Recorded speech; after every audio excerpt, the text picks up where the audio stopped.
Abra sua Bíblia comigo, por gentileza. No primeiro livro de Samuel, capítulo 30, e nós leremos até o versículo 10.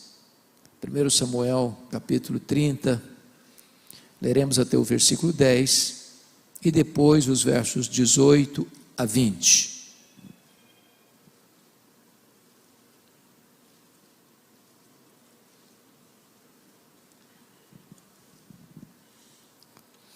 Peço a você que após a leitura não feche sua Bíblia para acompanhar comigo a exposição desse texto. Está escrito o seguinte: sucedeu, pois, que chegando Davi e os seus homens ao terceiro dia a Ziclague, já os amalequitas tinham dado com ímpeto contra o sul Ziclague, e esta ferido e queimado. Tinham levado cativas as mulheres que lá se achavam, porém a ninguém mataram, nem pequenos nem grandes. Então somente os levaram consigo e foram o seu caminho. Davi e os seus homens vieram à cidade, e ele a queimada, e suas mulheres, seus filhos e suas filhas eram levados cativos. Então Davi e o povo que se achava com ele ergueram uma voz e choraram, até não terem mais forças para chorar. Também as duas mulheres de Davi foram levadas cativas, Ainoã, a jezreelita, e Abigail, a viúva de Nabal, o carmelita. Davi muito se angustiou, pois o povo falava de apedrejá-lo, porque todos estavam em amargura, cada um por causa de seus filhos e de suas filhas. Porém Davi se reanimou no Senhor seu Deus. Disse Davi a Abiatar, o sacerdote, filho de Aimeleque: traze-me aqui a estola sacerdotal. E Abiatar a trouxe a Davi. Então consultou Davi ao Senhor, dizendo: perseguirei eu o bando? Alcançá-lo-ei? Respondeu-lhe o Senhor: persegue-o, porque de fato o alcançarás e tudo o libertarás. Partiu, pois, Davi, ele e os 600 homens que com ele se achavam, e chegaram ao ribeiro de Besor, onde os retardatários ficaram. Davi, porém, e 400 homens continuaram a perseguição, pois que 200 ficaram atrás, por não poderem, de cansados que estavam, passar o ribeiro de Besor. Verso 18. Assim Davi salvou tudo quanto haviam tomado os amalequitas. Também salvou suas duas mulheres. Não lhes faltou coisa alguma, nem pequena, nem grande, nem os filhos, nem as filhas, nem o despojo, nada do que lhes haviam tomado, tudo Davi tornou a trazer. Também tomou Davi todas as ovelhas e o gado, e o levaram diante de Davi, e diziam: este é o despojo de Davi. Eu gostaria de tratar com vocês desta passagem, e esta passagem retrata uma grande crise familiar. O sogro quer matar o genro. O sogro é o rei Saul, o genro é Davi, o sucessor no trono de Israel. O sogro está louco, está atirando lanças, está tomado por espíritos malignos. O genro não tem mais para onde fugir, nem cidades, nem vilas, nem aldeias, nem desertos, nem cavernas. Diz a Bíblia que então Davi, acuado e acossado pela fúria do sogro, que faz do assassinato do genro o seu maior projeto de governo, resolve buscar asilo político fora de Israel. E ele vai para o território filisteu, que era o povo arqui-inimigo do povo de Israel, e encontra graça aos olhos do rei Aquis, rei filisteu, que o constitui em seu escudeiro pessoal. Até mesmo designa para Davi e os seus 600 homens, com suas respectivas famílias que o acompanhavam, a cidade de Ziclague, como a sua cidade refúgio. Diz a Escritura que num dado momento, o rei Aquis marcha com seu exército para Israel, para guerrear contra Saul e o seu povo. E Davi, naquela conjuntura, ia à frente do rei filisteu como seu escudeiro pessoal. Quando de repente, os príncipes filisteus disseram para o rei: Davi é israelita, Davi é guerreiro, Davi é um herói de guerra. Se ele se voltar contra nós, ele vai nos impor uma acachapante derrota. Então despede-o. É loucura ter este homem no nosso exército. A contragosto, o rei Aquis o dispensou. E quando eles retornam para Ziclag, eles constatam que uma tragédia havia acontecido. Os terroristas do deserto, os amalequitas, tinham invadido a cidade de Ziclag. Tinham queimado a cidade. Tinham ferido a cidade. Tinham levado cativos os filhos, as filhas, as mulheres, o gado, tudo tinham levado embora, deixando um rastro de destruição, de dor e de opróbrio. Diz a Bíblia que quando Davi e os seus homens veem este cenário, eles choram até não terem mais forças para chorar. Diz a Bíblia ainda que os aliados de Davi se voltam contra Davi, cada um com amargura de espírito por causa de seus filhos e de suas filhas, e querem apedrejar Davi. Porém, Davi se reanimou no Senhor seu Deus, clamou a Deus em oração e perguntou: perseguirei eu o bando? Alcançá-lo-ei? E Deus responde: persegue Davi, porque tudo que o inimigo tomou de você, você vai trazer de volta. E diz a Bíblia que Davi foi, que Davi lutou, que Davi venceu, que Davi tomou tudo de volta: as coisas grandes, as coisas pequenas, os filhos, as filhas, as mulheres, os rebanhos, tudo Davi tornou a trazer de volta.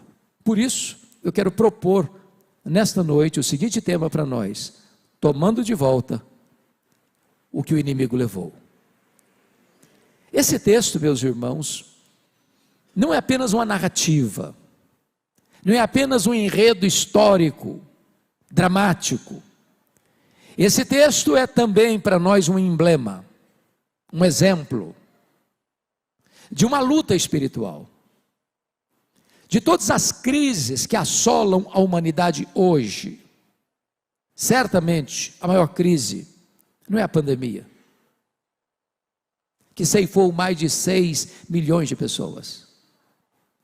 Não é a crise do petróleo, não é a crise econômica, não é a crise social. A crise mais aguda, mais perversa, mais dolorosa, de consequências mais funestas, é a crise da família. As outras crises muitas vezes decorrem desta. E esse texto vai nos mostrar que estes amalequitas, invasores, terroristas do deserto, que por onde passavam deixavam um rastro de destruição, são para nós um símbolo do inimigo que ataca frontalmente a família. E a família está debaixo de ataque, de forças ocultas e de forças reveladas, de forças humanas e de forças espirituais. A família está sendo atacada hoje nos parlamentos, nos palácios, nas cortes, na grande mídia, na imprensa, no cinema, no teatro, na televisão, nas mídias sociais, por todos os cantos, de todas as formas. Há uma orquestração contra a família, para destruí-la, para desconstruí-la, para jogar ao chão os pilares que sustentam a família. E esse ataque é real, não é uma ficção, não é uma quimera, é um fato incontroverso. E esse fato está estampado de forma eloquente nesta passagem. Eu queria que vocês olhassem comigo como é que é este ataque do inimigo. Então vejamos o versículo 1. Sucedeu, pois, que chegando Davi e os seus homens ao terceiro dia a Ziclag, já os amalequitas tinham dado com ímpeto contra o sul Ziclag. Grifem esta palavra, dado com ímpeto. A ideia aqui é de um ataque violento, furioso, implacável, devastador. É assim que o inimigo ataca a família, irmãos. Os filhos, as filhas, os adolescentes, os jovens, os casais. É assim, com essa fúria, para destruir, para roubar, para matar, para minar a família, para arrancar os fundamentos. Há muitas famílias sendo destruídas por esse ataque frontal do inimigo. Eu estava pregando certa feita em Vitória, no Espírito Santo, e pregava numa casa, num culto familiar. E enquanto eu pregava, uma mulher chorava convulsivamente. Terminei de pregar, fui conversar com ela para saber o que estava acontecendo. E ela olhou para mim com um olhar triste, abatido, e me disse assim: Pastor Hernandes, o diabo destruiu a minha vida. E eu perguntei: mas o que a senhora quer dizer com isso? Ela me respondeu: eu tinha uma família, meu marido, meus 2 filhos, um bom apartamento, um bom salário, mas não tinha paz na nossa casa. Havia um nevoeiro escuro por sobre a nossa casa. Não havia paz no nosso lar. E ela me disse que um dia acordou assustada, com um grito alucinado dos filhos, e percebeu que o marido não estava do lado dela. Ela correu na direção do quarto, a porta estava trancada. Ela bateu, a porta não se abriu. Ela arrombou a porta e se deparou com um quadro horrível. O seu próprio marido estava apunhalando os seus filhos. E quando ela entrou no quarto, o marido enterrou o punhal sobre o próprio peito e caiu ensanguentado sobre os corpos sem vida de seus filhos. Ela me disse: Pastor Hernandes, eu levei toda a minha família para o cemitério. O diabo destruiu a minha vida. Há muitas pessoas destruídas por esse ataque furioso do inimigo. Mas notem comigo ainda no verso 1, que está escrito o seguinte: que eles deram com ímpeto contra o sul Ziclag, e a esta ferido e queimado. Você queima estruturas, mas você fere pessoas. Há prejuízos financeiros, mas o mais doloroso é que pessoas são feridas nesse processo. E há muitas pessoas feridas hoje, feridas na alma, feridas na honra, feridas nas emoções, feridas fisicamente, traumas não tratados, experiências dolorosas vividas desde a infância por um abuso sexual que nunca foi superado, pessoas machucadas, porque foram agredidas verbalmente, moralmente, espiritualmente, fisicamente. Há muitas pessoas feridas, que embora estejam sorrindo, mas quando reclinam a cabeça no travesseiro, há uma dor que pulsa na alma, que lateja no coração. Há feridas ainda abertas e sangrando, que nunca foram fechadas, porque estão feridas. Eu nunca me esqueço de estar pregando na cidade de Patrocínio, certa feita, num congresso de médicos, de enfermeiros, médicas, enfermeiras, cristãos, cristãs, e uma enfermeira muito sorridente nos acolhia naquele congresso. Depois da minha primeira palestra, ela me chamou à parte e me fez uma pergunta inusitada.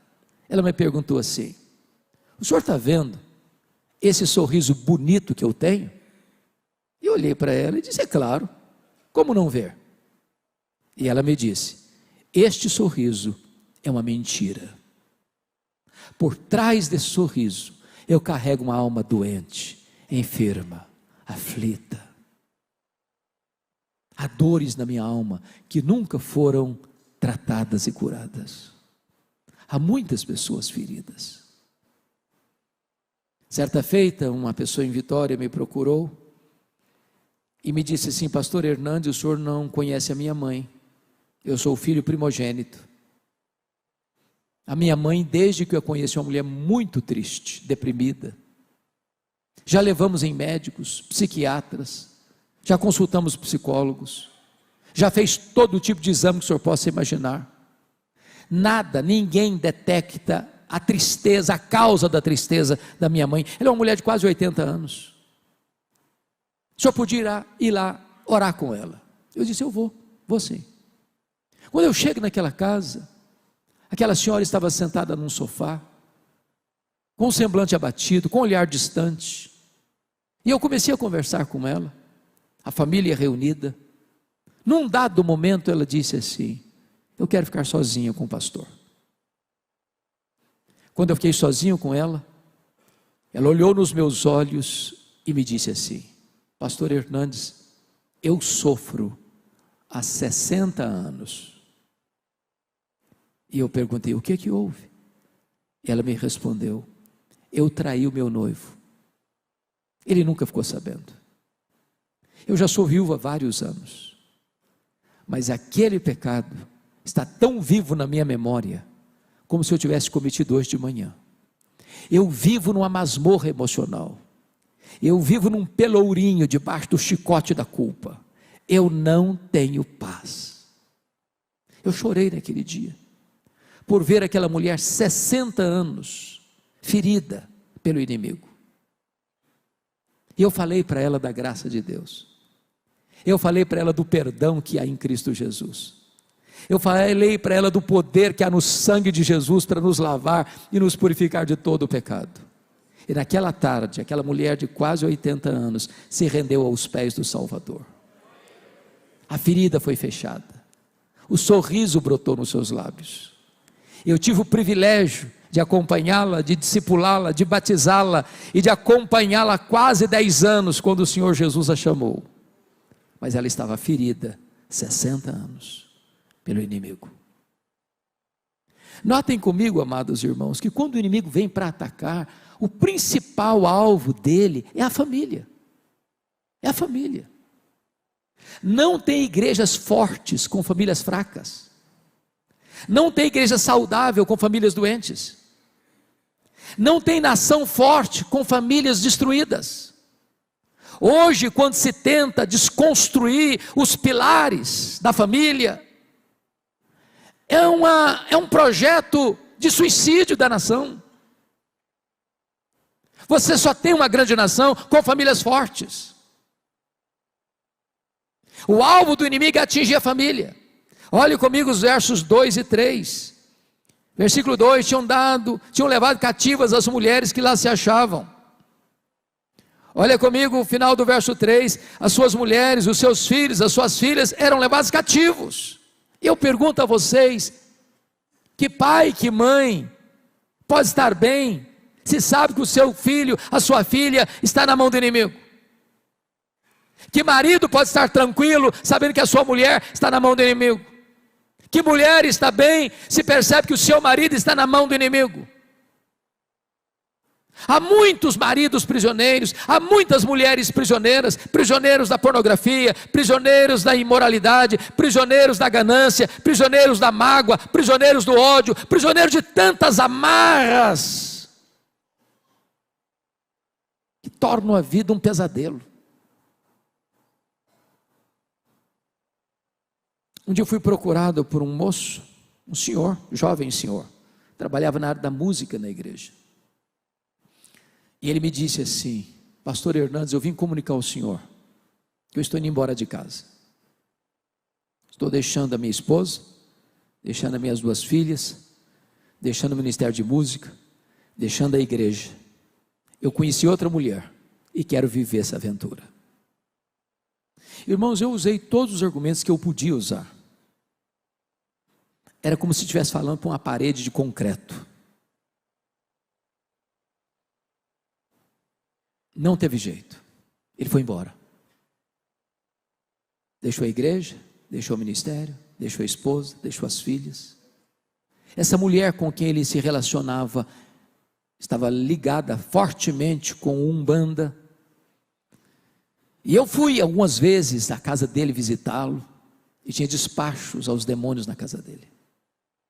Chegou a ponto de ir para o cemitério à meia-noite, fazer despacho aos demônios. Tudo que eu falava para ele caía em ouvidos surdos. Um dia, entretanto, eu contei para ele uma experiência que eu tive na África do Sul, com a cultura dos Zulus. Os Zulus têm uma prática muito curiosa. Quando um rapaz começa a namorar com uma moça, ele dá para ela um lenço branco. Enquanto o namoro durar, a moça retém o lenço branco. Se porventura um dia o namoro terminar, ela tem que devolver o lenço branco para ele. Se não o faz, é como se ela estivesse tacitamente dizendo que quer pertencer a ele.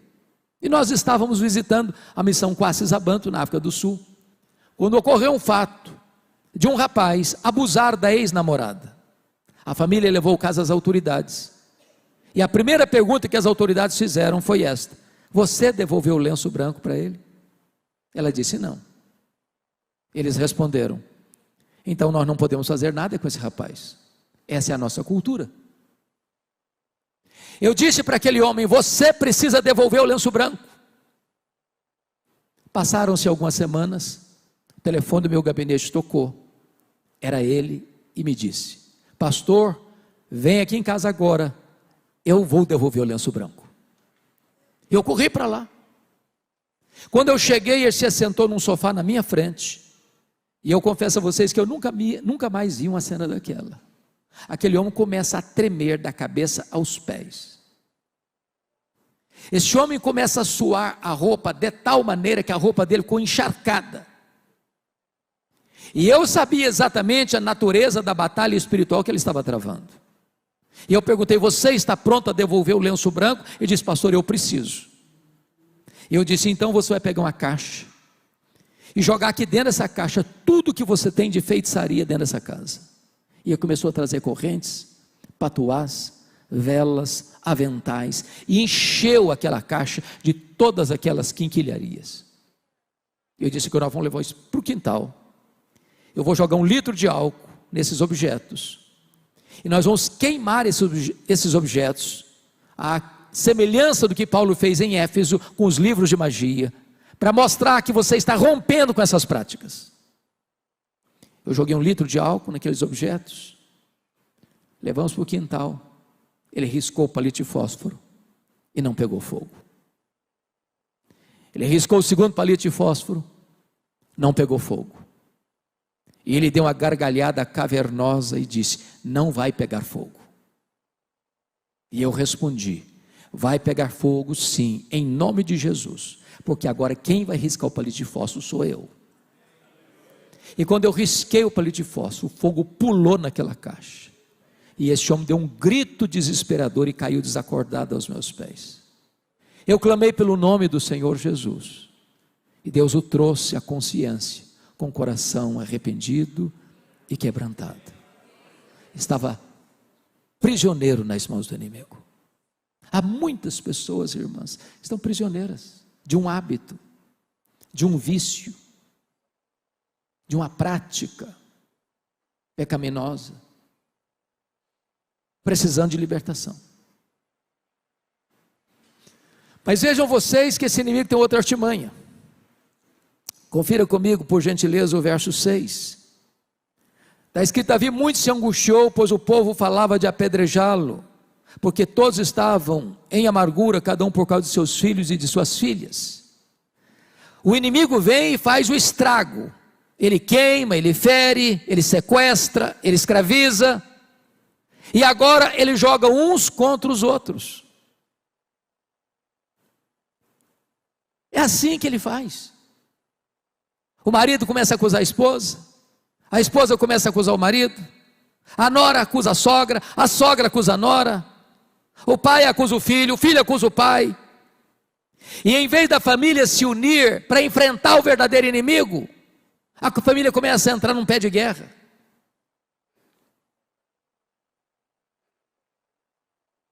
É muito importante entender que o seu problema não é seu marido, não é sua mulher, não é seu pai, não é sua mãe, não é seu sogro, não é sua sogra. A nossa luta não é contra carne e sangue, a nossa luta é contra principados e potestades, contra dominadores deste mundo tenebroso, contra forças espirituais do mal. Nós não podemos entrar nessa luta com armas carnais, nós temos que entrar nessa luta com armas espirituais, poderosas em Deus para destruir fortalezas e anular sofismas. A nós, na nossa família, irmãos, que não se desata com brigas, com discussões, a nós que só se desatam quando nós nos voltamos para Deus e entendemos a batalha espiritual que estamos travando dentro da nossa casa. Me permita fazer uma declaração aqui, soleníssima, e a declaração é esta: se nós fizermos dos nossos aliados inimigos, nós faremos do inimigo aliados. Cuidado, para você não atacar aqueles a quem você mais ama. Cuidado para você não ferir seu marido, sua mulher, seus filhos, seus pais, seus avós, seus tios, seus primos, seus sobrinhos, sua família.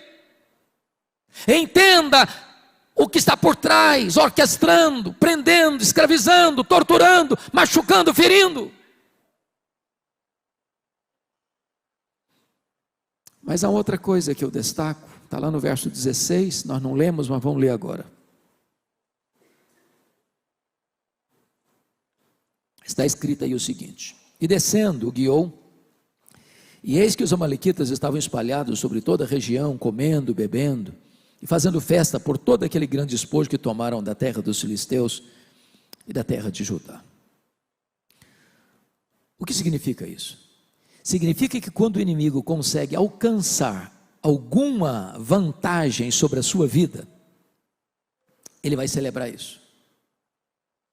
A grande pergunta nesta noite: onde a minha vida, onde a sua vida, onde a nossa casa, onde a nossa família está produzindo festa? É no acampamento de Deus ou no arraial do inimigo? Me permita ilustrar isso com um exemplo bíblico. Vocês lembram e conhecem a história de Sansão, o único juiz de Israel que fez carreira solo. Sansão teve um nascimento milagroso, teve uma vida prodigiosa, mas teve uma morte vergonhosa.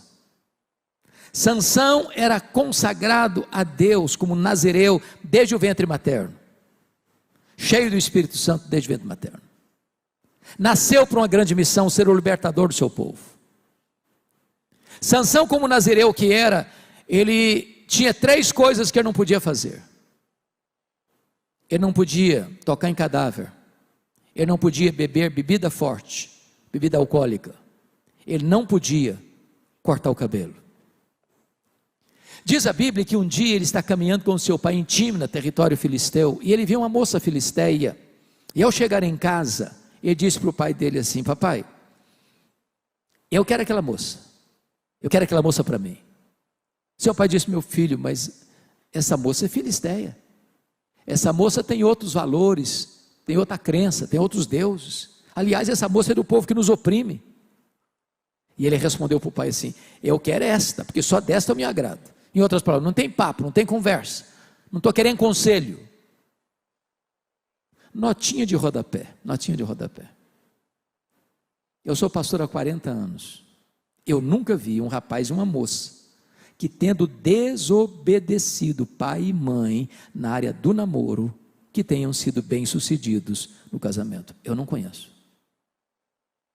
Não importa se o seu pai é redondo ou quadrado, se é doutor ou analfabeto, escute seus pais.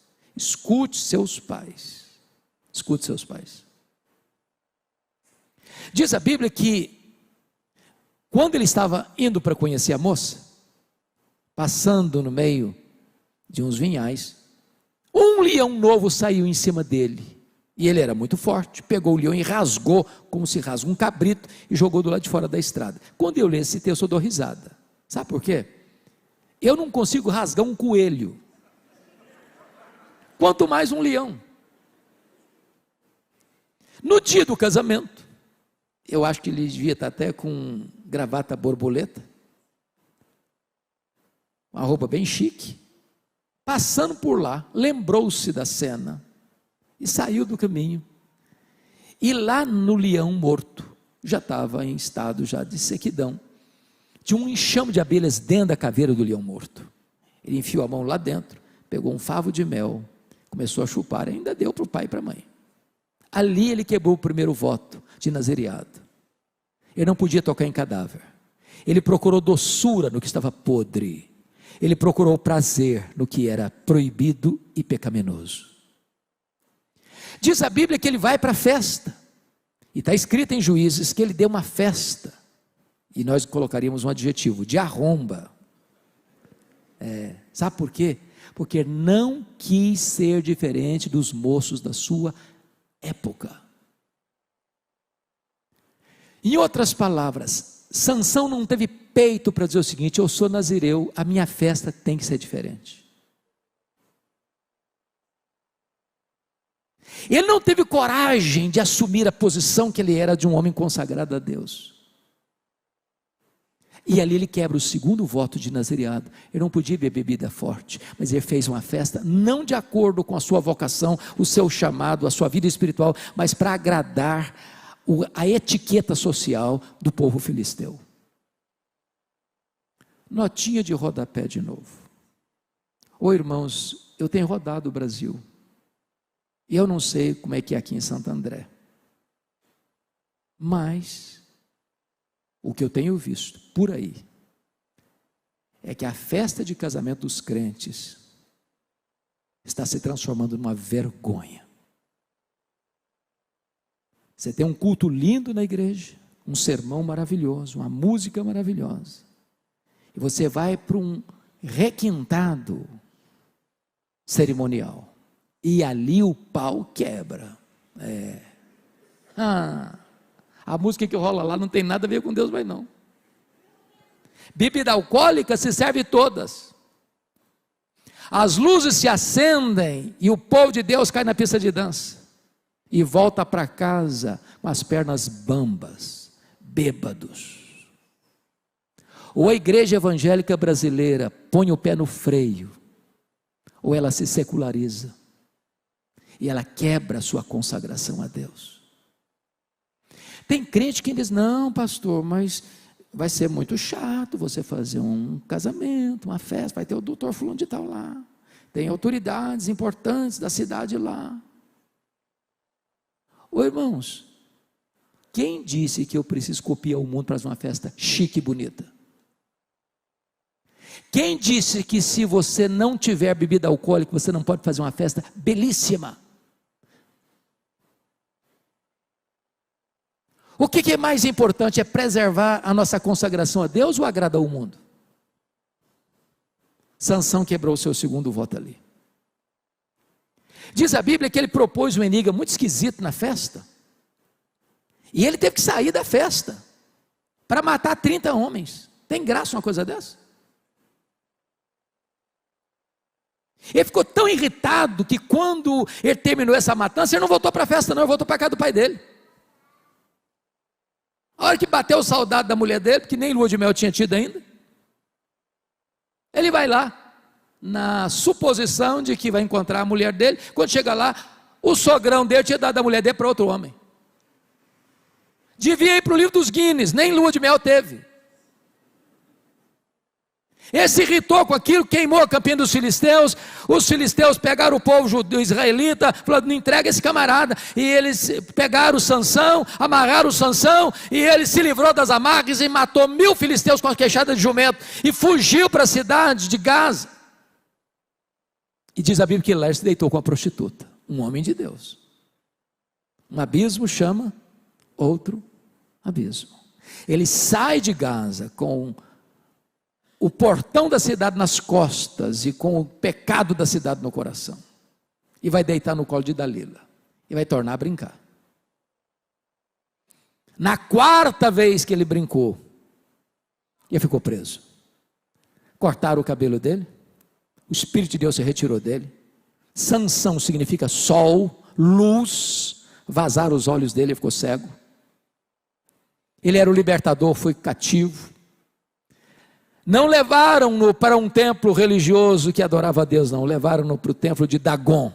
E lá eles zombaram de Deus. Zombaram de Sansão. E aquele que deveria ser o libertador do povo de Deus foi motivo de festa no arraial do inimigo, porque não levou Deus a sério. Onde a nossa vida está produzindo festa? Bom, se eu terminasse a mensagem aqui, nós sairíamos aqui desesperados. A grande pergunta agora nesse texto, na segunda parte da mensagem, é o que é que Davi fez quando constatou que o inimigo estava cirandando com a família dele e com as famílias dos homens que o acompanhavam. A primeira coisa que Davi fez está no versículo 4, confira comigo. Quando eles chegaram em Ziclag e viram a cidade queimada, viram a cidade ferida, viram a cidade saqueada, e viram os filhos, as filhas e as mulheres prisioneiros, diz a Bíblia que eles choraram até não terem mais forças para chorar. Irmãos amados, às vezes nós estamos lutando com a nossa família, com os olhos enxutos demais, com o coração seco demais. Qual foi a última vez que você chorou pela sua família? Às vezes as famílias estão chorando hoje com os dramas de Netflix, das séries de Netflix. Ou porque o seu time predileto levou uma goleada. Eu acho que todos vocês já ouviram falar do pastor Tim Simbala, pastor batista, no Brooklyn, Nova York. Uma das igrejas mais expressivas e de ministério de música mais conhecido na América. Um dia o pastor Tim Simbala chegou em casa e a filha dele, primogênita, adolescente, disse para ele assim: papai, eu não quero saber mais do seu Deus, não quero mais saber de igreja, eu quero curtir a vida. Adolescente. E o pai chorou, o pai pediu, o pai insistiu, não adiantou não, a menina botou uma mochila nas costas e saiu de casa. Pastor Tim Simbala pensou em abandonar o ministério. Ele disse: meu Deus, eu não tenho estrutura emocional para continuar sendo pastor numa situação dessa. Um dia um pastor, colega dele, ligou para ele da Flórida, disse: pastor Tim Simbala, esquece essa menina, toca a sua vida, toca o seu ministério, ela não está nem aí com você. Mas eu pergunto a vocês: que pai esquece uma filha? Que mãe esquece um filho? E o pastor Tim Simbala relata num dos seus livros que um dia ele está numa vigília de oração na igreja e levanta-se uma irmã e disse assim: pastor Tim Simbala, a nossa igreja nunca levantou um clamor em favor da sua filha, a nossa igreja nunca chorou pela sua filha. E ele disse que naquela vigília de oração, todos os irmãos e irmãs presentes na vigília deram as mãos e fizeram um grande cordão ao redor dos bancos da igreja. E ele disse que naquela noite, aquele templo se transformou numa sala de parto, de dores, de soluços, de gemidos. Quando ele voltou para casa de madrugada, ele disse para sua esposa: querida, eu não tenho dúvidas de que Deus libertou a nossa filha nessa madrugada.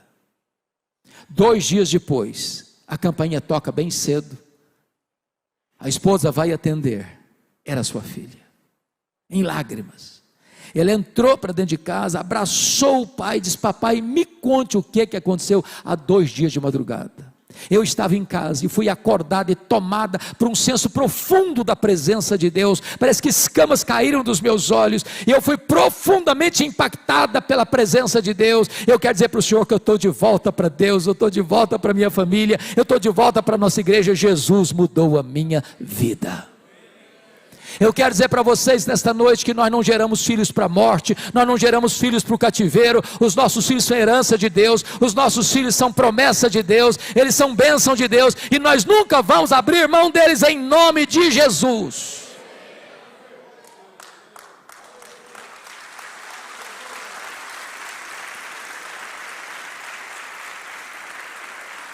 A segunda coisa, irmãos amados, que Davi fez está no versículo de número 6. Lá no final está escrito assim: porém Davi se reanimou no Senhor seu Deus. Notem vocês que tem aqui uma conjunção adversativa, porém, porque o contexto aqui é dramático. Esses 600 homens que estão com Davi eram aliados de Davi, leais a Davi, prontos a lutar com Davi, a morrer por Davi. Mas agora estão enfrentando uma situação inusitada.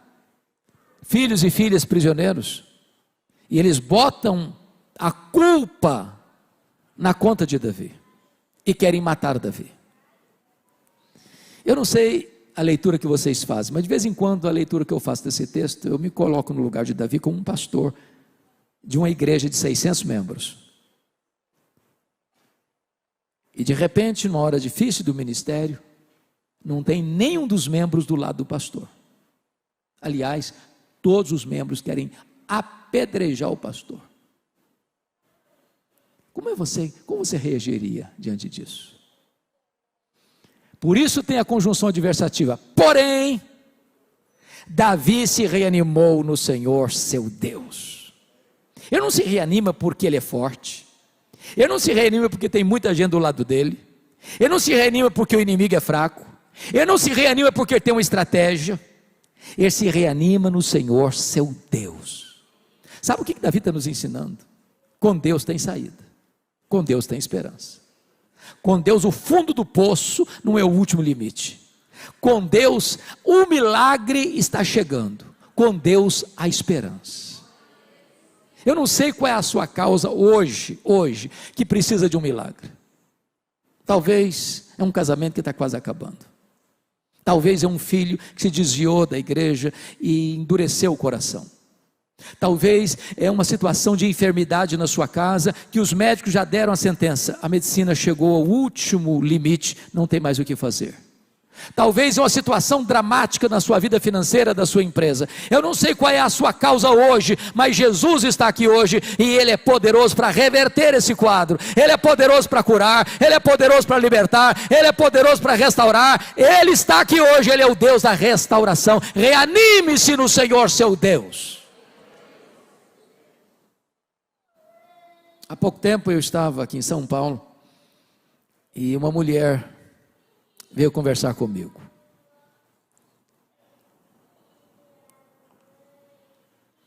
Na verdade, ela veio me fazer uma comunicação. Ela disse: pastor, eu vim comunicar ao senhor que eu estou me divorciando. Eu tomei um susto. Eu jamais podia esperar isso.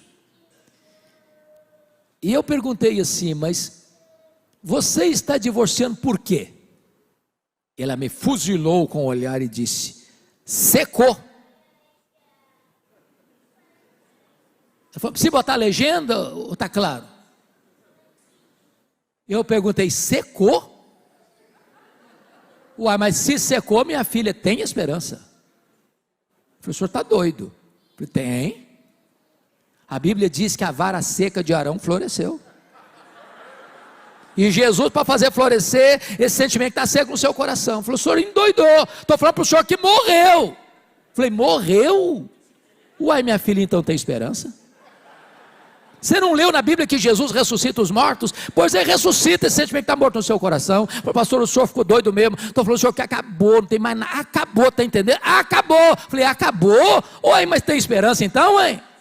Você não leu na Bíblia que Deus chama a existência as coisas que não existem? Pois Ele pode chamar a existência até o que tem, não tem mais nada aí. Então você vai fazer o seguinte: não vai divorciar agora não, você vai orar comigo. Vai orar comigo por um tempo. Depois você volta aqui. Passado 15 dias a mulher voltou. Disse: pastor, acabou a vontade de divorciar. Deus está tratando da minha alma, Deus está curando o nosso casamento. Quer dizer para você que com Deus tem esperança. Reanime-se no Senhor, seu Deus. Mas a terceira coisa que Davi fez, ele não reagiu no Senhor, seu Deus, com bravatas. Não. Versículos 7 e 8. Diz que reagiu no Senhor, seu Deus, e buscou a Deus em oração. E meus irmãos, a oração de Davi aqui é uma das mais curtas da Bíblia, uma das mais simplórias da Bíblia. Porque a oração dele consiste de duas perguntas: perseguirei eu bando, alcançá-lo-ei, se fosse hoje, em nome de Jesus, amém. Traduzindo a oração de Davi, o que ele está orando? Ele está dizendo o seguinte: Deus, eu estou levando de goleada do inimigo. Vou aceitar passivamente a decretação da derrota ou eu vou reagir? Vou me conformar ou eu vou reagir? Vou jogar a toalha ou vou reagir? Vou desistir ou vou reagir? E Deus respondeu para ele: reage, Davi, porque tudo que o inimigo tomou de você, você vai trazer de volta. O nosso Deus é o Deus da restituição. Não jogue a toalha, não entregue os pontos, não. Todo mundo vai dizer para você: essa causa está perdida, esse problema não se resolve, esse casamento não tem mais jeito, esse filho não vai ter conserto mais, essa família não tem mais jeito não. Eu quero dizer para você que tem jeito sim, para Deus tem jeito sim, com Jesus tem jeito sim, a resposta sim, a vitória sim. Lute, meu irmão, não deixe nada do que Deus lhe deu nas mãos do inimigo.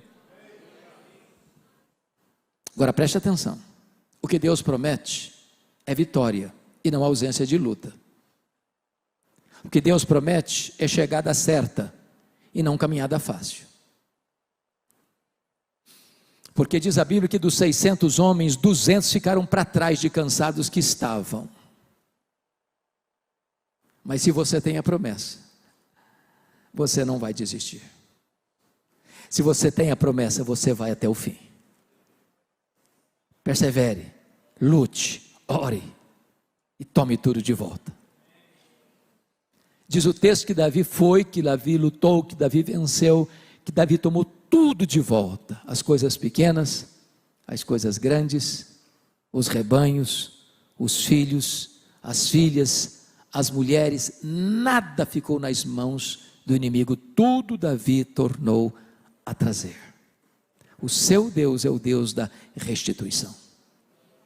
A pergunta que eu faço para vocês nesta noite é esta: o que é que um dia Deus lhe deu que foi tomado pelo inimigo? Talvez o romantismo no casamento, talvez os elogios na família, talvez o diálogo e o respeito dentro de casa, talvez assentar-se ao redor da mesa para um bom bate-papo, umas boas gargalhadas. Talvez a leitura da Bíblia, talvez o altar da oração, talvez o prazer e o deleite em Deus. O que é que foi tirado de você, que você precisa tomar de volta? Esta noite é uma noite de restituição. Me permita encerrar remetendo vocês ao livro de Êxodo, porque este é o livro mais relevante da Bíblia no que concerne a batalha espiritual. E esse texto que estamos considerando está dentro do contexto de uma grande luta espiritual. O Egito é um símbolo do mundo, Faraó é um símbolo do diabo, a escravidão é um símbolo do pecado, e o Êxodo é um símbolo da redenção. Quando Moisés estava retirando o povo do Egito, Faraó tentou 4 alternativas para reter o povo na escravidão.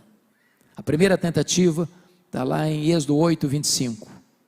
Faraó disse para Moisés: não precisa ir embora não, adore a Deus no Egito mesmo, levanta altares aqui, para que ir embora?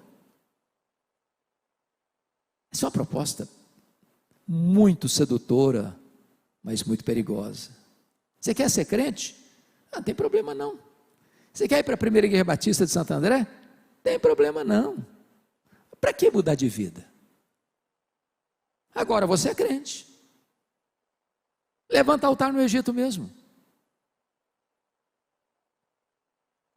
A resposta de Moisés foi categórica: Egito é lugar de escravidão. Nós estamos saindo aqui no nosso lugar, estamos indo para Canaã, lá é o nosso endereço. Aí o faraó partiu para a segunda proposta, está lá no capítulo 8, versículo 28. Tá bom, vocês podem ir embora, mas não vá muito longe não, vão ficar aqui por perto, vão ser bons vizinhos. Quando sentirem saudades do Egito, façam um turismo por aqui, curta o melhor dos dois mundos. Você é crente, no domingo você vai para a igreja, celebra, levanta a mão, adora a Deus. Durante a semana você toca a sua vida como você sempre tocou. Isso é uma proposta perigosíssima. Do crente secularizado, do crente que é dono do seu coração de segunda a sábado, para fazer suas negociatas, suas concessões, para ir lá para o Egito e desfrutar do Egito e tentar ao mesmo tempo servir a Deus com o coração dividido, com alma dobre. Fora diz: não, vão ser bons vizinhos, não, nós vamos embora. Aqui não é nosso território não, aqui não é nosso lugar não, e nós não vamos voltar não, aqui é terra de escravidão, estou indo embora.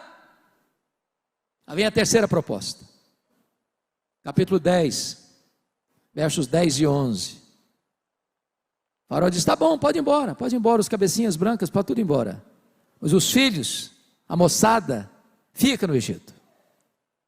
Vocês servem a Deus, os filhos de vocês servem ao Egito. Aqui tem uma ideia perigosa, é a ideia de que o jovem tem que curtir a vida, e a vida passa, e a juventude passa, então o jovem tem que curtir a vida no mundo.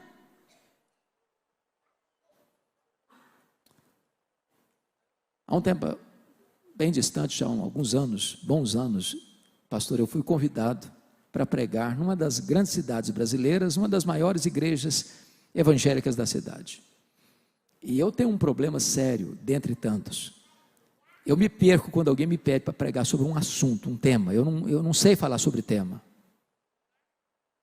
Eu consigo um pouquinho expor um texto, mas falar sobre um tema eu me perco. Naquele dia me deram um tema. E era um trabalho de jovens. E o tema que me deram era santidade. Eu cheguei e preguei o sermão todo animado. Até achei que eu fui mais ou menos razoavelmente bem no sermão. Quando eu terminei, um grupo de jovens me pegou pelo braço, literalmente, e assim, muito carinhosamente me levou para uma sala. E o líder dos jovens botou o dedo no meu nariz e disse assim: você é um homem retrógrado. Você está pensando o quê? Nós somos jovens universitários. Qual é o problema da gente ir para a boate?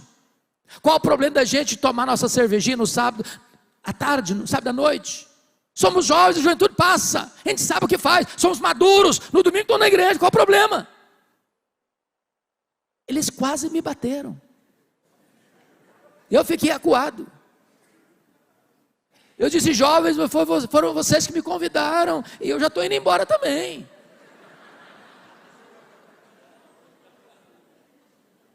Mas eu disse: antes de ir embora, eu preciso dizer duas coisas para vocês.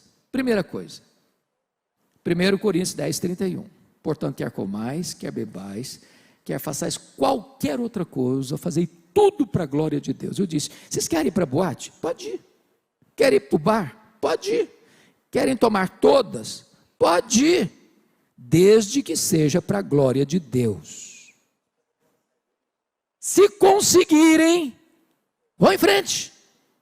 Duvido que consigam. Então você chega lá, ao que estiver tomando todas, eu estou tomando todas para a glória de Deus. Quando estiver naquele namorozinho de concessões, está dizendo: ó, estou nessa situação aqui para a glória de Deus. Se conseguirem, vão em frente. E eu tenho uma segunda coisa para dizer para vocês. Colossenses 3,17. E tudo que fizerdes, seja em palavra, seja em ação, fazei-o em nome do Senhor Jesus, dando por isso graças a Deus Pai. Então, da próxima vez que vocês forem para a boate, você tem que dizer o seguinte: Senhor Jesus, eu estou aqui em teu nome, e louvado seja Deus que eu estou tomando todas. Se conseguirem, vão em frente. E até logo. E saiu mais depressa, porque eles queriam me bater mesmo. Irmãos, pastor tem um sério problema, pastor tem amnésia. Pastor às vezes esquece as coisas. 10 anos depois, querido, sem malícia nenhuma, eu recebi um convite para pregar na mesma igreja. Quando eu chego, falei: meu Deus, foi aqui. E quando eu estou chegando na porta, uma mulher me fez a pior pergunta que se pode fazer para um pastor. Nunca faça essa pergunta para um pastor. Ela olhou para mim e perguntou assim: o senhor lembra de mim? Essa pergunta você não faça para um pastor, que você vai constrangê-lo. Eu olhei para ela, tornei a olhar, olhei de novo. Falei: ô minha irmã, só me perdoe, mas não lembro. Não lembro não. Ela me disse: eu sou mãe daquele rapaz que botou o dedo no seu nariz. Falei, pronto, não apanhei do filho, vou apanhar da mãe agora. Eu disse, o que aconteceu com seu filho? Ela me disse, pastor Hernandes, Deus mudou a vida do meu filho, naquele dia que o senhor o confrontou. O meu filho, Deus transformou a vida dele naquele dia. Meu filho é um homem de Deus. Meu filho é um líder nessa igreja. Meu filho é um homem cheio do Espírito Santo. Eu quero dizer para vocês, jovens, que lugar de jovem curtir a vida é na presença de Deus, é na casa de Deus, porque só na presença de Deus tem plenitude de alegria. Mas aí, em quarto lugar, o faraó partiu para a quarta proposta. Êxodo 10, 24 a 26. O faraó disse assim, ô Moisés, tá bom, pode ir embora todo mundo, pode todo mundo. Vocês vão embora, os rebanhos de vocês ficam no Egito. Vocês servem a Deus, o dinheiro de vocês serve ao Egito. Irmãos, tem crente que parece que tem uma jararaca no bolso. Tem crente que diz, eu estou convertido a Jesus, mas o coração dele parece estar convertido, que a boca está falando isso, mas o bolso ainda não está não. Então preste atenção nisso. Se o seu bolso ainda não está convertido, cuidado, porque o seu coração também provavelmente não estará. A Bíblia diz que onde estiver o teu tesouro, aí estará o teu coração. A resposta de Moisés para Faraó foi emblemática. Ele queria todos os rebanhos e Moisés respondeu assim, Faraó, escute esta, nenhuma unha vai ficar no Egito. Nenhuma unha. Até hoje eu não sei para que serve uma unha. Mas nenhuma unha vai ficar no Egito. Tudo que nós somos, tudo que nós temos é de Deus e vai estar a serviço de Deus. Eu quero encorajar você nesta noite a tomar de volta o que Deus lhe deu e não deixar nem uma unha nas mãos do inimigo, porque o nosso Deus é o Deus da restituição. A Ele a honra, a Ele a glória, a Ele o louvor, agora e eternamente. Amém.